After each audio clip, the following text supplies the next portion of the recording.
स्वागत है आपका मेरे यूट्यूब चैनल पर। आज रेलटेल के शेयर की एनालिसिस करने वाले हैं।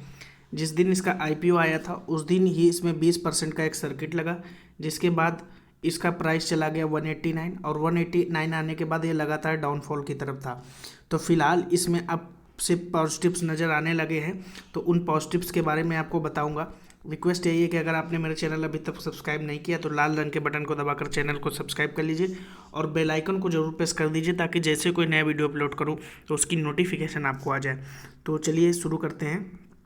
ये है नेट प्रॉफिट की बात कर ली जाए, पिछले 3 क्वार्टर के नेट प्रॉफिट की बात कर ली जाए तो 16.3 करोड़ एंड 29.3 करोड़ और लास्ट क्वार्टर में जंप हुआ लगभग 2 गुने से भी ज़्यादा और 69.3 करोड़। लेकिन अगर एनालिसिस की बात की जाए तो इसका प्रॉफिट इससे पहले भी अधिक था 43 करोड़, लेकिन ड्यू टू कोविड इसमें एक डाउनफॉल आया था, जिस डाउनफॉल को इसने रिकवर कर लिया है। तो ये नेट प्रॉफिट की बात हो गई। जो परसेंटेज ऑफ डिलीवरी उठाई जा रही है वो मैं आपको दिखाने की कोशिश करता हूँ। पिछले 4 दिन से दबा करके डिलीवरी उठाई जा रही है। अब डिलीवरी का मतलब ये होता है जो शेयर्स डीमैट अकाउंट में क्रेडिट हो जाते हैं, ट्रेडिंग वॉल्यूम नहीं शामिल होती है उसमें।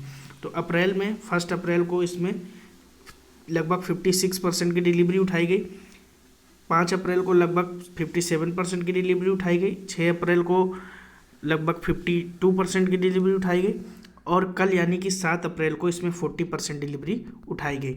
तो मुझे लगता है कि इस गिरावट में बहुत ज़्यादा डिलीवरी उठाई जा रही है, ये पॉजिटिव संकेत है और जल्दी ये शेयर इस अपने आउटब्रेक करेगा और मुझे लगता है कि 140 जल्दी से क्रॉस कर सकता है ये। तो शॉर्ट टर्म के लिए अगले 2 से 3 महीने के लिए इसमें टारगेट मेरे 150 प्लस ही होने वाले हैं। तो और अगर आप इसके टेक्निकल्स की बात कर लीजिए तो मैं आपको इसके टेक्निकल्स दिखा देता हूँ। RSI इसकी 48.4 है। तो जैसा कि मैंने जब 189 पे ट्रेड कर रहा था तब मैंने बताया था कि इस प्राइस पे तो लेने लायक ये शेयर नहीं है, तो मैंने 135 to 140 बोला था। तो उस प्राइस पर लिया हो तो आपको ज़्यादा वेट नहीं करना पड़ेगा। एग्जैक्ट प्राइस तो किसी शेयर का नहीं बताया जा सकता है। तो अब जैसे कि इसने गिरना शुरू किया और फिर कोरोना के केस भी लगातार बढ़ने लगे, तो उस हिसाब से तो RSI इसका ठीक है, ओवरसोल्ड जोन में नहीं है। MFI भी ठीक है, MFI के हिसाब से भी ओवरसोल्ड जोन पे नहीं है।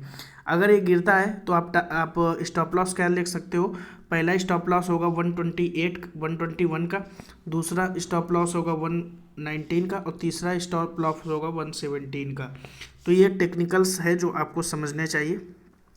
और मुझे लगता है कि पिछले 20 दिन का जो EMA है वो आप देख सकते हो 135 है। तो मुझे लगता है 20 दिन का EMA जल्दी ब्रेक कर सकता है।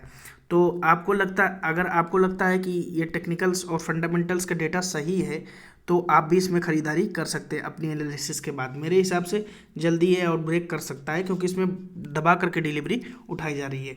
तो ये थी रेलटेल शेयर की अपडेट। अगर आपको मेरा वीडियो पसंद आया हो तो चैनल को जरूर सब्सक्राइब कर लीजिए, बेल आइकन को जरूर प्रेस कर दीजिए। Thank you for watching. जय हिंद।